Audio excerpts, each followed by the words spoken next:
Hello दोस्तों, आज हम अपने डीबीबीएस कॉलेज के बीसीए विभाग के एचओडी मिस्टर पंकज सर के साथ हैं। तो आज उनका हमें मार्गदर्शन प्राप्त होगा। तो सर, आपकी नज़रों में जो एक स्टूडेंट की दिनचर्या है वो क्या होनी चाहिए? अच्छा क्वेश्चन है। स्टूडेंट हो तो ये पूछा है, बड़ा अच्छा लगा। देखो, मेरा जो मानना है वो ये है कि जो हमारी पढ़ाई है ना, वो एक पूजा होती है। कहते हैं ना, work is worship and workshop is the temple and time is money, जिसको बचाते रहो। मतलब सीधी सी बात यह है कि जब तुम्हारा काम पढ़ना है तो वो एक पूजा है, और अगर पूजा है तो पूजा करने का एक समय निर्धारित होता है। हमारे ऋषि मुनि, देखो पढ़ाई को भी मैं तपस्या कहता हूँ, और ऋषि मुनि हमारे जो ये पहले से कहते आए हैं कि ब्रह्म मुहूर्त का एक टाइम होता है, तो हमारी पढ़ाई सबसे पहली बात उस समय में होनी चाहिए। 3 से 5 या 7, 3 से 5 या 6 बजे तक का टाइम जो है ये हमारा पढ़ने का होना चाहिए। पूरे दिन आप कुछ भी करते हो ठीक है, लेकिन 3 से 5 जब पढ़ोगे तो मैं कहता हूँ 1 घंटे में 3 घंटे की पढ़ाई हो। सुबह उठो जल्दी, ब्रह्म मुहूर्त में पढ़ो, और फिर पढ़ने के बाद में फिर चाहे थोड़ा सा रिलैक्स करने के लिए आप योगा करें, कुछ रेस्ट करें, थोड़ी देर सो लें, फिर उसके बाद आपका स्कूल का टाइम हो जाता है और वहां जाएं, और अपना करने के बाद शाम को थोड़ा रिलैक्स करके फिर पढ़ना शुरू कर दे। लेकिन ये ज्यादा लेट तक पढ़ाई नहीं होनी चाहिए।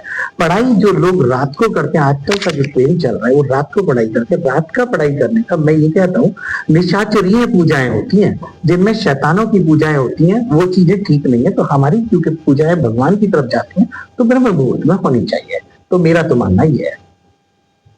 एक सर, आपकी नज़रों में एक स्टूडेंट का जो बिहेवियर है और उसका ड्रेसिंग सेंस या फिर एक डिसिप्लिन, वो आपकी नज़रों में क्या है? देखो, सबसे पहले अपने माता पिता की इज्जत करना सीखो। अगर माता पिता की एक बच्चा इज्जत करता है तो वो अपने आप ही सारे आचरण अच्छे करने लगता है। शुरू होती है घर से कहानी, और धीरे धीरे आगे बढ़ती चली जाती है। जो अपने माता पिता की इज्जत करता है, माता पिता उसे अपने टीचर्स की इज्जत करना सिखाते हैं। टीचर्स की इज्जत करता है तो वो जब नौकरी पे जाता है, जॉब पे जाता है, वहां अपने बॉस की इज्जत करता है। जो इज्जत करता जाता है वो बिल्कुल ठीक चलता जाता है, और वो आगे प्रगति के पथ पर अग्रसर रहता है। और दूसरी बात, तुमने पूछा ड्रेसिंग सेंस क्या होना चाहिए। देखो, स्टूडेंट में और एक बिना पढ़े लिखे में ड्रेसिंग का फर्क तो होना चाहिए। एक आजकल ये ऊंची पैंट पहन लेते हैं बच्चे, मुझे कभी कभी बहुत अजीब लगता है कि ऊंची पैंट पहनना ये मेरे ख्याल में हमारे प्रोफेशनल स्टाइल में नहीं होना चाहिए। प्रोफेशनल यानी कि एक सिंपल सोबर और बहुत एक तरह से कहेंगे बिल्कुल फॉर्मल कपड़े पहनने चाहिए। तो ड्रेसिंग सेंस ये होना चाहिए। ये जो जीन्स बहुत चलती है, ये जीन्स तो जनरल पब्लिक के लिए बन गई है, तो एक पढ़ने वाले बच्चे के लिए शायद नहीं पहनी जानी चाहिए।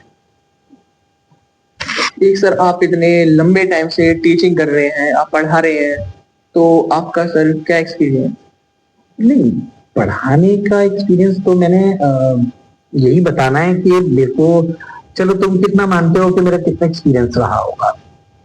सर 15 से 20 साल। हाँ, तो 15-20 साल, लगभग 25 साल का एक्सपीरियंस है। 2001 से मैं पढ़ा रहा हूँ इसी महाविद्यालय में, और एक्सपीरियंस मैं ये कहूंगा, ये 25 साल का जो एक्सपीरियंस है, इससे भी ज्यादा मेरा एक्सपीरियंस पढ़ाने का इस तरह से, क्योंकि 1000 से ज्यादा बच्चे मैं पढ़ा चुका हूँ, जिनमें लगभग 800 बच्चे को मैं ये कहूंगा कि वो बहुत अच्छी जगह पे लगे।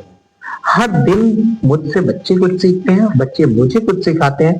मैं हमेशा अपडेट रहता हूँ, कभी अपने आप को आउटडेटेड नहीं समझता। तो जैसे जैसे समय बीत रहा है, मैं और ज्यादा अपडेट होता जाता हूँ। मुझे बहुत अच्छे बच्चे मिलते हैं, तो एक्सपीरियंस तो मेरा पढ़ाने का बहुत ही अच्छा रहा है। मैं ये सोचता हूँ कि मैं एक इंजीनियर बना था, लेकिन शायद भगवान ने इंजीनियरिंग से साइड से हटा के मुझे प्रोफेसर लाइन में लाके रखा।